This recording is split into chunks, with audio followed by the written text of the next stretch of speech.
Hello everyone, आज हम पढ़ेंगे burst error detection and correction in computer network. सबसे पहले हम थोड़ी सी थ्योरी डिस्कस करेंगे कि बर्स्ट एरर होती क्या है और उसके जो मेथड है वो डिस्कस करेंगे। फिर हम एक एग्जांपल सॉल्व करेंगे जिसकी मदद से आपको इजीली समझ आ जाएगी। तो सबसे पहले हम बर्स्ट एरर, ये बर्स्ट एरर मीन 2 और more bits of data change from 0 to 1 और 1 to 0। यानी अगर आप डेटा एक सेंडर भेज रहा है उसकी 2 से ज़्यादा बिट्स चेंज हो जाए रिसीवर के पास पहुंचते हुए, तो वो हम उसे कहते हैं बर्स्ट एरर। अब ये हमारे पास एक डेटा हम सेंड कर रहे हैं, 8 बिट का डेटा है, ये हमने सेंड किया है। अब रिसीवर के पास ये डेटा पहुंचा है, इसमें अब 3 बिट्स चेंज हो चुकी हैं। ये सेम ऐसे ही पहुंची, यहाँ पे 0 था लेकिन 1 रिसीवर के पास पहुंचा, यहाँ पे 1 था 0 पहुंचा। ये ठीक पहुंची है। अब यहाँ पे 0 है था, यहाँ पे 1 पहुंचा, ये 3 बिट्स चेंज हो चुकी हैं, तो ये बर्स्ट एरर है। अब इसके मेथड्स क्या हैं? Method use for solving burst error, इसमें जो सबसे फेमस मेथड है वो है रीड सोलोमन।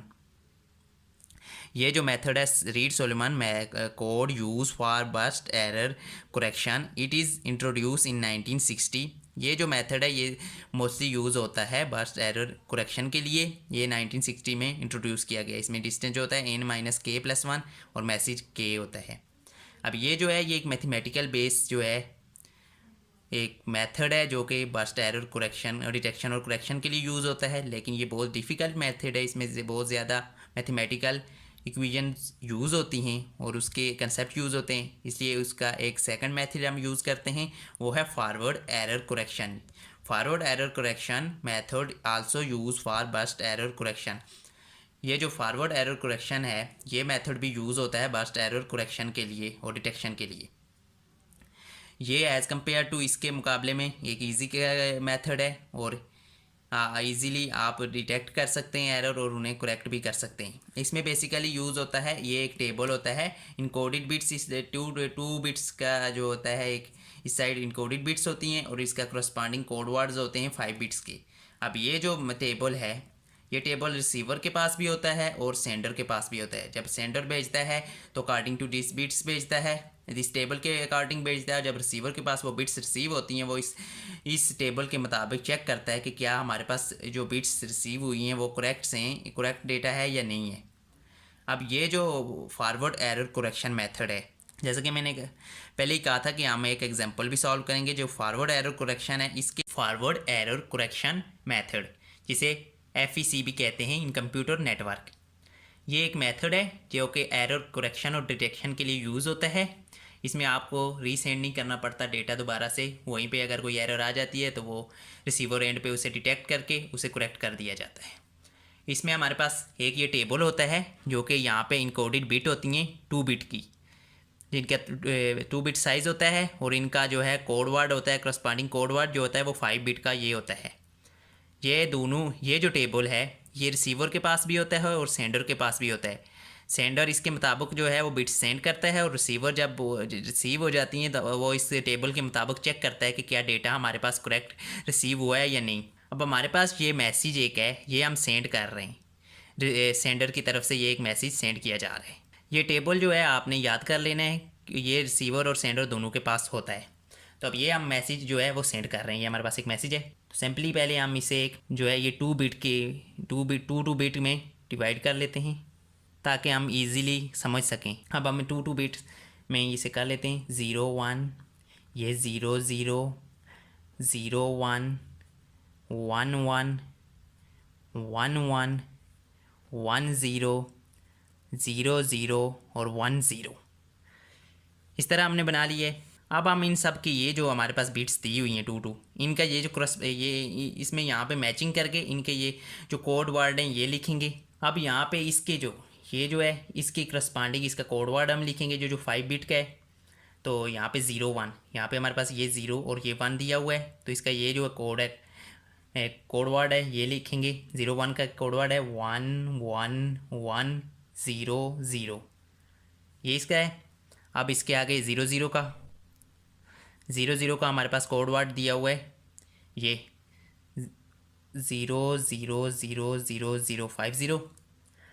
अब हमारे पास आता है 0 1 का ये हमारे पास दिया हुआ है तो ये हमारे पास है 01 का 11100 कोड वर्ड। अब हमारे पास 11, ये 11 का हमारे पास कोड वर्ड दिया हुआ है, इसका ये है 01111 और इसका भी यही है 01111। अब हमारे पास 10 है, 10 यहाँ पे ये है, तो इसका कोड वर्ड है 10011। ये हमारे पास 00 है, 00 का हमारे पास कोड वर्ड ये दिया हुआ है 0000। और इसका ये जो है 10 का ये है 10011। तो ये हमने इन सब का जो है ये इनकोडेड बिट जो थी हमारे पास, जो मैसेज था, इसका हमने कोड वर्ड लिख दिया है यहाँ पे।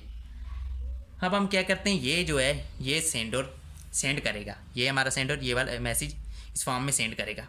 अब हम इसमें कुछ चेंजिंग कर देते हैं और फिर वो हम एरर डिटेक्ट करेंगे और उन्हें करेक्ट भी करेंगे। अब इस डेटा में कुछ चेंजिंग कर लेते हैं। फर्स्ट वाला हम ऐसे लिख लेते हैं 1100। अब इसमें हम कुछ चेंजिंग करेंगे। ये जो कर्व वाली एरर है ये शो करने के लिए मैं यूज़ कर रहा हूँ, ताकि ये जो डेटा है ये इनकरेक्ट है। तो इसमें हम चेंज कर लेते हैं, एक बिट को चेंज कर लेते हैं। यहाँ 000 था तो हम 10000 हमने ये चेंज कर लिया। अब ये वाला जो डेटा है इसको भी हम चेंज कर लेते हैं। ये कर्व वाली एरर मैं इसलिए शो कर रहा हूँ कि ये चेंज है डेटा, तो इसमें भी हम एक बिट चेंज कर लेते हैं। तो यहाँ पे हमारे पास था 11100, तो हम 1111 एक और 1 कर देते हैं और 0। हमने एक बिट ये वाली भी चेंज कर दी इसमें से भी।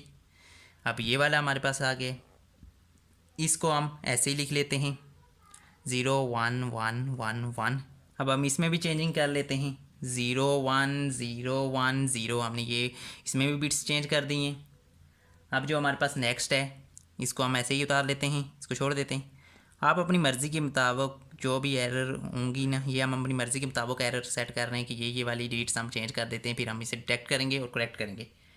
उसके बाद हमारे पास ये है, ताकि इसमें सारे केसेस क्लियर हो जाएं, इस वजह से मैं ज़्यादा एरर ले रहा हूँ 1 2 3 4। तो इसमें हम 10011 कर देते हैं और ये जो फाइनल वाली है इसको हम ऐसे ही छोड़ देते हैं 10011। अब हमारे पास कौन सी कहाँ हमने बिट्स चेंज किए, ये जो जितने कर्व वाले एरर हैं ये एरो हैं इसमें चेंजिंग किया है 1 2 3 4, इनमें हमने चेंजिंग कर दी है बिट्स में।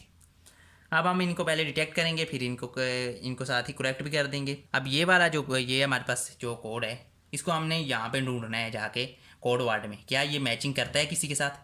तो ये वाला हम ढूंढते हैं, तो ये देखें ये इसके साथ मैच कर रहा है। तो इसका ये इनकोडेड बिट क्या है, इसका कोड क्या है 01। तो ये हमारे पास 01 आ गए। अब हम इस पे चले जाते हैं। अब हम ये चेक करते हैं कि क्या ये किसी के साथ मैच करता है। अब यहाँ पे हम ढूंढेंगे, लेकिन ये देखें किसी के साथ मैच नहीं कर रहा, यानी इसमें एरर है। तो अब हमने क्या करना है, ये मैच नहीं कर रहा तो इसका मतलब है इसमें एरर है। तो इसमें हमें यूज़ करना पड़ेगा हेमिंग डिस्टेंस, ये हम यूज़ करेंगे। अब हेमिंग डिस्टेंस में क्या करेंगे, हम एक्सॉर ऑपरेशन यूज़ करेंगे। एक्सॉर ऑपरेशन यूज़ करेंगे। एक्सॉर क्या होता है, एक्सॉर में जो है सेम बिट, इसमें मैं लिख देता हूँ साथ, सेम जो होती हैं वो 0 होती हैं और डिफरेंट जो होती हैं बिट्स वो 1 होती हैं। एक्सॉर में हम ये करते हैं। अब ये जो कोड है इस सब का इनके सारों के साथ 1 बाय 1 हम एक्सॉर ऑपरेशन करेंगे और फिर हम उसका हेमिंग डिस्टेंस निकालेंगे। अब सबसे पहले हम ये वाला लिख लेते हैं 10000। इसके साथ एक्सॉर ऑपरेशन करेंगे 00000 0 सेम पे 000 और यहाँ पे डिफरेंट है 1। तो इसमें डिस्टेंस कितना आ गया, हेमिंग डिस्टेंस, इसमें नंबर ऑफ़ 1 आप काउंट करेंगे कितने, एक नंबर ऑफ़ 1 है, तो यहाँ पे हेमिंग डिस्टेंस 1 आ गया। अब इसका एक्सॉर ऑपरेशन इसके साथ करेंगे। पहले हम यही वाला देख लेते हैं 10000 और 0, सॉरी ये वाला अब लिखना है। तो यहाँ पे 11100। अब इसके साथ एक्सॉर ऑपरेशन करेंगे 00110। तो यहाँ पे हेमिंग डिस्टेंस कितना है, 2 आ गया है। अब हम इसके साथ करेंगे, पहले हम ये लिख लेते हैं 10000 और साथ में अब यहाँ पे हमारे पास क्या है 10011, तो इसमें आ गया 11000, इसमें भी 2 है। अब हम लास्ट वाले के साथ भी एक्सॉर ऑपरेशन करेंगे, तो इसके साथ जब हम एक्सॉर ऑपरेशन करेंगे तो पहले हम लिख लेते हैं 10000 और यहाँ पे क्या है 01111, तो इसके साथ क्या आ गया 11111, ये कितने 1 है 5, तो 5 आ गया। अब हमने एक्सॉर ऑपरेशन सबके साथ कर लिया। अब हमने इनमें मिनिमम ढूंढना है, मिनिमम हेमिंग डिस्टेंस कौन सा है। मिनिमम इसमें कौन सा है 1 वाला, ये वाला, ये 1 जो है वो मिनिमम डिस्टेंस है। अब हम ये जो 1 वाला है, यानी इसमें क्या हुआ है, एक बिट कोई चेंज हुई है, तो अब हमने यहाँ पे जाके हेमिंग डिस्टेंस हमने किसके साथ किया था, सबसे कम किसके साथ आया है, ये 0000 वाले के साथ हमने जब किया है तो सबसे कम आया है। तो यहाँ पे 000 वाले के साथ ये वाला है, तो इसमें हमें क्या हमने पता चला कि एक कोई बिट चेंज हुई है, क्योंकि इसका सबसे कम हेमिंग डिस्टेंस कितना है 1 है, तो एक बिट चेंज हुई है। तो वो वाला कौन सा है जिसमें एक बिट चेंज हुई है, वो ये वाला कोड है जिसके साथ हमने किया है। तो इसका ये कोड ये इनकोडेड बिट्स क्या है 00, तो हमें पता चल गया ओरिजिनल डेटा ये था और इसमें चेंजिंग हुई है, तो इसका ये वाला हम दोबारा 00 इनकोडेड बिट्स लिख लेंगे, क्योंकि हमें पता चल गया एक बिट किस इसमें। अब आप मैच करके भी देख लो कि ऐसा एक बिट चेंज हुई है, क्योंकि यहाँ पे सबसे मिनिमम क्या है हेमिंग डिस्टेंस 1 है, तो एक बिट्स इसकी अगर हम इसकी जो है एक बिट चेंज हुई है, जिसकी वजह से ये चेंज हुआ है। देखें यहाँ पे हमने एक बिट इसकी चेंज हुई है, तब हमें पता चल गया है कि हमने जब इसके साथ ऑपरेशन किया एग्ज़ा तो सबसे कम एमिंग डिस्टेंस आया है, तो इसमें चेंजिंग आई है। तो ये इसका हम इनकोडेड बिट्स लिख देंगे, ये लिख लिए।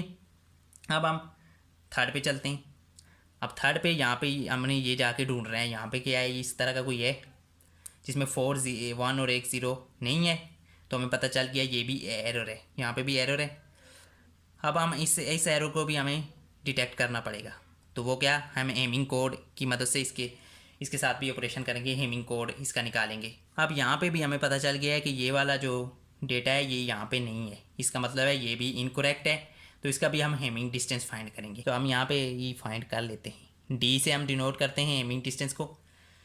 तो जब हम इसको पहले इसके साथ एक्सॉर ऑपरेशन करेंगे, फिर इसके साथ, फिर इसके साथ, फिर इसके साथ, सेम जो ये हमने किया है इसी तरह हम करेंगे। तो इसका मैंने ऑलरेडी निकाल लिया है 4 1 3 2, तो आप एक्सॉर ऑपरेशन करके निकाल सकते हैं जिस तरह मैंने ये निकाला है, क्योंकि अगर ये 1 बाय 1 निकालेंगे तो बहुत लेंथी हो जाएगा, तो इसलिए मैंने पहले ही निकाल लिया है। तो इसका ये डिस्टेंस है। अब इसमें से मिनिमम मिनिमम डिस्टेंस कौन सा है, हेमिंग डिस्टेंस ये है, ये 1, तो ये किसके सामने है, इस वाले का निकला है। तो हमें पता चल गया है कि इसमें हमारी कोई चेंजिंग हुई है, इस डेटा में चेंजिंग हुई है, और इसका कोड वर्ड क्या है। अब हम यहाँ पे भी चेक करके देख लेते हैं, तो ये देखें यही वाला है जिसमें चेंजिंग हुई है 11100, तो ये वाला डेटा था, इसी में चेंजिंग हुई है, हमें ये पता चल गया है सबसे मिनिमम डिस्टेंस इसका है, तो इसमें चेंजिंग हुई है। तो हम इसका जो है इनकोडेड बिट्स हम लिख देंगे यहाँ पे, जो क्या है 0 1। अब नेक्स्ट ये जो वाला हमने ढूंढना है यहाँ पे जाके कि ये क्या है कि कोई नहीं है, तो यहाँ पे देखें ये 4 नंबर पे है, तो ये डेटा करेक्ट है, तो इसका सिंपली हमने इनकोडेड बिट्स लिख देनी है 1 1। अब यहाँ पे चले जाना है। अब यहाँ पे हम दोबारा चेक करेंगे कि ये वाला डेटा कहीं इसमें पाया जाता है कि नहीं। देखें ये वाला डेटा इसमें नहीं है, तो हमें पता चल गया है कि ये इनकरेक्ट डेटा है। अब इसका हम हेमिंग डिस्टेंस फाइंड करेंगे सेम एक्सॉर ऑपरेशन लगा के। तो इसका जब हमें हेमिंग डिस्टेंस हमने फाइंड किया तो वो आया है 2 3 3 2, ये आ गया एक्सॉर ऑपरेशन लगा के हमने फाइंड किया। अब इसमें क्या है, इसमें देखें सबसे मिनिमम क्या है, ये 2 जगह पे आ गया, 2 यहाँ पे भी आ गया और 2 यहाँ पे भी आ गए, 2 जगह पे हेमिंग डिस्टेंस आ रहा है मिनिमम। तो अब ये इस पे हम क्या करेंगे, अब 2 2 2 बार आ चुका है। अब इसमें 2 कंडीशन हो चुकी हैं कि ये बता रहा है अगर ये यहाँ पे ये कौन सा है 0 1 वाला, कि 0 1 भी हो सकता है, और ये कह रहा है 1 1 भी हो सकता है, लेकिन एट अ टाइम तो 2 बिट्स नहीं हो सकती कि ये डेटा भी हो और ये भी हो। तो इस सूरत में वैसे तो ये बहुत कम चांसेस होते हैं इस तरह के बिट्स आने का, लेकिन अगर ये सूरत हाल आ जाए, ये आपके पास सिनेरियो बनेगा तो आप जो रिसीवर कहेगा सेंडर को कि रीसेंड करो डेटा, ये वाली बीट्स दोबारा से सेंड करो, तो रिसीवर सेंडर को बोलेगा ये रीसेंड करो ये वाली बीट्स, क्योंकि ये मिसिंग हो चुकी है और कन्फ्यूजन हो चुकी है कि कौन सी बीट्स हम लें, ये वाली हैं ये वाली हैं, तो ये रीसेंड करेगा। अब हम इस पर चल जाते हैं, ये चेक करेंगे यहाँ पे, तो इस तरह का कोई डेटा है, तो ये डेटा ये यहाँ पे ये है, तो ये हम पता चल गया ये करेक्ट है, तो इसकी हम ये 10 इनकोडेड बिट्स लिख लेंगे।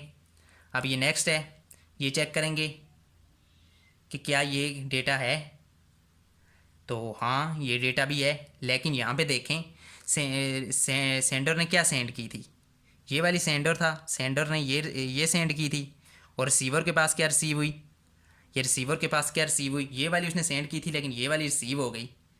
और यहाँ पे देखें, यहाँ पे ये मौजूद भी हैं ये वाली और ये, तो इस तरह अगर ये वाला केस आ जाएगा, ये है तो इनकरेक्ट, लेकिन ये ऐसी एरर है ये डिटेक्ट नहीं होगी, नॉन डिटेक्ट, ये ऐसी एरर है ये डिटेक्ट नहीं होगी, और सेंडर को पता ही नहीं चलेगा कि रिसीवर को पता भी नहीं चलेगा कि सेंडर, रिसीवर यही समझेगा कि सेंडर ने यही सेंड की हैं, लेकिन एक्चुअल में ये डेटा जो है इसमें एक एरर आ चुकी है, ये इसका ड्रॉबैक है। लेकिन बाकी ये बहुत एडवांस से टेक्निक है जो कि डेटा सेंड करने के लिए यूज़ होती है, उसमें एरर डिटेक्शन और करेक्शन के लिए यूज़ होती है। अब लास्ट में ये जो डेटा है ये हम चेक करेंगे, ये ऑलरेडी यहाँ पे मौजूद है, हाँ मौजूद है, उसका यही इसने सेंड भी ऊपर से किया था, तो सेम इसकी ये वाली बीट्स हम लिख लेंगे 10। अब ये वाली जो है ये डेटा करेक्ट करके रिसीवर के पास ये डेटा पहुंच चुका है, जब यहाँ तक रिसीवर के पास, ये रिसीवर जो है सेंडर को कहेगा दोबारा से रीसेंड करो, ये डेटा भी ठीक है, और ये जो एरर है ये नॉन डिटेक्ट हो, लेकिन ये बहुत कम बार ऐसा होता है कि ये एरर आए, और ये वाली इस तरह आपके पास एरर के डिटेक्ट होने के बाद और करेक्ट होने के बाद ऐसे डेटा आपके पास रिसीवर के पास रिसीव होगा। आई होप आपको आज की वीडियो पसंद आएगी, और वीडियो पसंद है तो वीडियो को लाइक करें, चैनल को सब्सक्राइब करें। Thanks for watching.